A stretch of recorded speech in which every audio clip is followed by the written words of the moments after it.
चलिए जानते हैं आज के महत्वपूर्ण काम की खबरों को सिर्फ 10 मिनट में। दोस्तों अभी तक हमारी इस वीडियो को लाइक नहीं किया तो वीडियो को लाइक जरूर कर दीजिए। चलिए दोस्तों वीडियो को शुरू करते हैं। महात्मा गांधी की पुण्यतिथि पर आज 11:30 बजे पीएम मोदी करेंगे मन की बात। पहली बार समय में किया गया बड़ा बदलाव। प्रधानमंत्री नरेंद्र मोदी आज महात्मा गांधी की पुण्यतिथि पर अपने मासिक रेडियो कार्यक्रम मन की बात करेंगे। पीएम मोदी पहले गांधी जी को उनकी पुण्यतिथि पर स्मरण करेंगे। इसके मन की बात की शुरुआत होगी। पहली बार कार्यक्रम के समय बदलाव किया गया है। प्रधानमंत्री कार्यालय की ओर से बताया गया कि इस महीने की मन की बात जो कि 30 तारीख को होगी, गांधी जी को उसकी पुण्यतिथि पर स्मारक करने के बाद सुबह 11:30 बजे शुरू होगी। इससे पहले हर बार 11 बजे कार्यक्रम शुरू हो जाता था, जिसे पीएम मोदी के आधिकारिक यूट्यूब चैनल पर देखा जा सकता है। दूरदर्शन भी इसका सीधा प्रसारण करेगा। मन की बात प्रधानमंत्री का वो मासिक रेडियो कार्यक्रम है जो हर महीने के आखिरी रविवार को प्रसारित होता है। पीएम मोदी 2014 में सत्ता में आने के बाद इस कार्यक्रम की शुरुआत की थी, जिसमें तमाम मुद्दों पर देश के लोगों से बात करते हैं। कार्यक्रम आमतौर पर महीने के आखिरी रविवार को प्रसारित किया जाता है। इसकी पहली कड़ी अक्टूबर 2014 में प्रसारित हुई थी और यह 2019 में संक्षिप्त अवधि को छोड़कर, जब प्रधानमंत्री ने लोकसभा चुनाव के दौरान इसे रोक दिया था, निर्बाध रूप से चल रहा है। भारत में कोरोना की रफ्तार पड़ी कमजोर, इन 5 राज्यों में सुधर रहे हालात। जाने राज्यों में कोविड की क्या है स्थिति। भारत में कोरोना संक्रमण की स्थिति में अब सुधार देखने को मिला है। हालांकि मौत के आंकड़ों में टेंशन बढ़ा दी है। देश भर में आज कोविड-19 के 2.35 लाख नए केस दर्ज हुए हैं, जबकि पिछले 24 घंटों के दौरान 871 लोगों की मौत भी हुई है। राहत की बात यह है कि आज पूरे देश के सामने आए मामले कल के मुकाबले लगभग 6% कम है।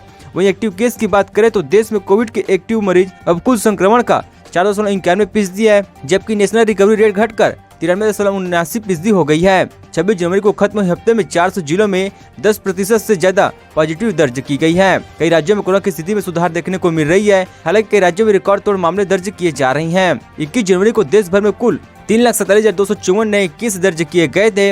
इसी के बाद से कोरोना मामले में गिरावट दर्ज की जा रही है। जिन राज्यों में स्थिति सुधर रही है उनमें महाराष्ट्र, उत्तर प्रदेश, दिल्ली, ओडिशा, हरियाणा, पश्चिम बंगाल शामिल है। इन राज्यों में कोविड के मामले के साथ साथ पॉजिटिव रेट में भी गिरावट देखी जा रही है। भारत इजराइल के संबंध पर बोले पीएम नरेंद्र मोदी, कहा इजराइल ने हमारी विकास यात्रा में महत्वपूर्ण योगदान किया है। भारत के इजराइल के साथ राजनीतिक संबंध की स्थापना के 30 साल पूरे होने के अवसर पर प्रधानमंत्री नरेंद्र मोदी ने कहा कि आज का दिन हमारे संबंध में एक विशेष महत्व रखता है। 30 साल पहले आज ही के दिन हमारे बीच डिप्लोमेटिक रिलेशन पूर्ण रूप से स्थापित हुए थे। दोनों देशों के बीच एक नया अध्याय की शुरुआत हुई थी। यह अध्याय नया था, लेकिन हमारे देशों का इतिहास बहुत पुराना है। भारत इजराइल के बीच संबंधों का पीएम मोदी ने कहा, हमारे लोगों के बीच सदियों से घनिष्ठता नाता रहा है। जैसे कि भारत का मूल्य स्वभाव है कि सैकड़ों वर्षों से हमारी यहूदी समुदाय भारतीय समाज में बिना किसी भेदभाव के एक सौहार्दपूर्ण वातावरण में रहते हैं। इजराइल ने हमारी विकास यात्रा में महत्वपूर्ण योगदान दिया है। उन्होंने कहा कि आज जब दुनिया में महत्वपूर्ण परिवर्तन हो रहे हैं, भारत इजराइल संबंध का महत्व और बढ़ गया है। आपसी सहयोग के लिए नए लक्ष्य रखने का इससे अच्छा अवसर और क्या हो सकता है। मुझे पूरा विश्वास है कि भारत इजराइल की दोस्ती आने वाले दशकों में भी आपसी सहयोग के नए कीर्तिमान स्थापित करेगी। पीएम ने कहा कि दोनों देशों के संबंध का इतिहास पुराना रहा। भारत और इजराइल के बीच सदियों से मजबूत संबंध रहे हैं। उन्होंने कहा कि आज दुनिया महत्वपूर्ण बदलाव देख रही है। भारत इजराइल के संबंध का महत्व और भी ज्यादा बढ़ गया है। पूरे विश्व है कि आने वाले दशकों में भारत इजराइल की दोस्ती अपने सहयोग में नई मिसाल के पत्थर हासिल करेगी। यूक्रेन रूस की जंग के बीच फंसे 200 से ज्यादा भारतीय छात्र कभी भी भारतीय दूतावास इकट्ठा करे सभी की डिटेल्स। यूक्रेन और रूस एक लंबी लड़ाई में उलझे हुए हैं। मॉस्को यूक्रेन के साथ लगने वाली सीमा पर अपने सैनिक की तैनाती कर रही हैं। इन सब के बीच में यूक्रेन में मेडिकल और इंजीनियर की पढ़ाई कर रहे भारतीय छात्र फंस गए हैं। ये छात्र हैदराबाद के रहने वाले हैं। इन छात्रों का कहना है कि वे अपनी पढ़ाई युद्ध जैसे हालात के बीच नहीं करना चाहते हैं। फिलहाल ये लोग आने वाले सेमेस्टर के लिए अपनी पढ़ाई में जुट गए हैं। यूक्रेन और रूस के बीच लंबे समय से तनाव चल रही है और ऐसा लगने लगा है कि यहाँ कभी भी युद्ध छिड़ सकता है। टाइम्स ऑफ इंडिया की रिपोर्ट के मुताबिक यूक्रेन में पढ़ाई कर रहे सोहेल मोहम्मद ने कहा, हमें नहीं मालूम है कि आगे क्या होने वाला है, लेकिन हम नहीं चाहते कि हमारी पढ़ाई प्रभावित हो। हमें सूचित किया गया कि हमारा अलग सेमेस्टर 1 फरवरी से शुरू होगा। तेलंगाना, आंध्र प्रदेश के 200 कॉलेज छात्र यूक्रेन में अपनी रिसर्च कर रही हैं। कॉलेज के छात्रों ने कभी भी भारतीय दूतावास में अपना पंजीयन करा रहे हैं। यूक्रेन में अपनी दावा की पढ़ाई कर रहे हैं। धीरज ने कहा कि अगर स्थिति खराब हुई तो दूतावास उन्हें देश से सुरक्षित बाहर भेज दे।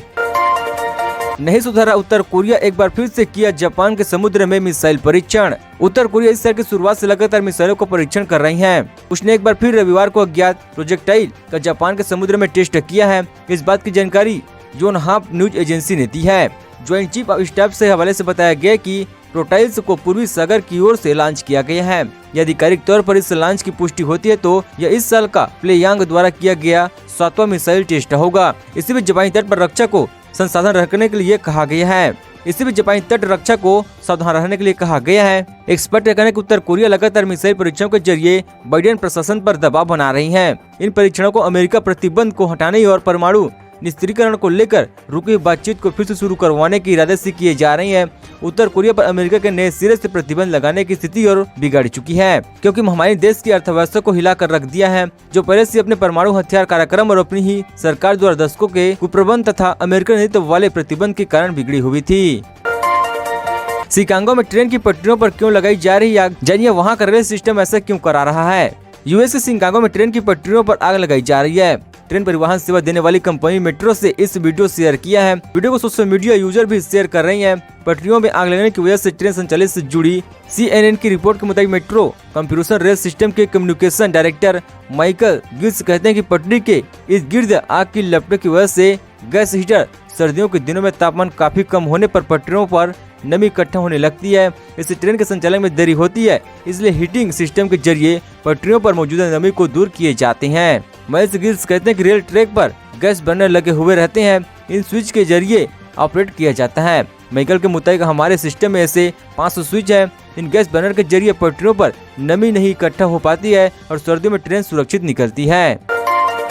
विधानसभा की तरफ परिषद में भी मुख्य मुकाबला बीजेपी और एसपी के बीच। चुनाव के बाद बदलेगा उच्च सदन का गणित। उत्तर प्रदेश विधानसभा के लिए चुनाव जारी है और राज्य में पहले चरण के लिए वोटिंग 10 फरवरी को डाले जाएंगे। वहीं राज्य विधानसभा परिषद यानी उच्च सदन के लिए भी चुनाव होने हैं, जिसमें मुख्य मुकाबला भारतीय जनता पार्टी और समाजवादी पार्टी के बीच है। माने जा रहा है कि राज्य में चुनाव के बाद विधानसभा परिषद का गणित बदलेगा और बीजेपी इसमें मजबूत होगी। फिलहाल उच्च सदन में समाजवादी पार्टी मजबूत है और उनके 48 सदस्य, जबकि बीजेपी के सदस्य की संख्या 36 है। असल में उत्तर प्रदेश विधान परिषद के स्थानीय प्राधिकारी क्षेत्र के 36 सदस्य के लिए चुनाव होने हैं। ये 36 पर 7 मार्च को खाली होने जा रहे हैं। इसके लिए सभी दल राज्य विधान मंडल के इस उच्च सदन में अपनी ताकत बढ़ाने की कोशिश की तैयारी में है। लेकिन माने जा रहे कि विधानसभा की तरह उच्च सदन में भी मुख्य मुकाबला बीजेपी और एसपी के बीच है और दोनों ही दल सदन में अपनी ताकत को बढ़ाना चाहती हैं। असल में अभी तक बीजेपी को विधानसभा परिषद में बिल पारित करने में दिक्कत होती आई है, क्योंकि उच्च सदन में एसपी के पास संख्या का बल ज्यादा है। सुरक्षा बलों को मिली बड़ी कामयाबी। मुठभेड़ में जैश कमांडर जाहिद वानी समेत 5 आतंकियों को किया गया ढेर। जम्मू कश्मीर सुरक्षा बलों को बड़ी कामयाबी मिली है, जहां पिछले 12 घंटों में 2 जगहों में हुई मुठभेड़ में लश्कर-ए-तैनात और जैश-ए-मोहम्मद के 5 पाकिस्तानी आतंकी मारे गए हैं। मारे गए आतंकियों में जैश कमांडर जाहिद वानी और एक पाकिस्तानी आतंकी भी शामिल है। इस बात की सूचना IPS कमिश्नर विजय कुमार ने दी है। कश्मीर जोन पुलिस की ओर से इसे लेकर एक ट्वीट भी किया गया है, जिसमें IPS कमिश्नर विजय कुमार के हवाले में लिखा गया है कि पाकिस्तानी प्रतियोगिता प्रतिबंध आतंकवादी संगठन ने 5 आतंकवादी पिछले 12 घंटों में 2 मुठभेड़ में मारे गए हैं। मारे गए लोगों में जैश कमांडर जाहिद वानी और एक पाकिस्तानी आतंकवादी शामिल है। हमारे लिए यह बड़ी सफलता है, हमारे लिए बहुत बड़ी सफलता है। दोस्तों, खबरों का सिलसिला बस यहीं तक। दोस्तों, वीडियो जानकारी आपको अच्छा लगा, वीडियो को प्यारा सा लाइक कीजिए। दोस्तों, आप चैनल में पहली बार आए, चैनल को सब्सक्राइब कीजिए ताकि आपको इस तरह से वीडियो मिलते रहे। चलिए दोस्तों, अगले वीडियो मिलते हैं। जय हिंद, जय भारत।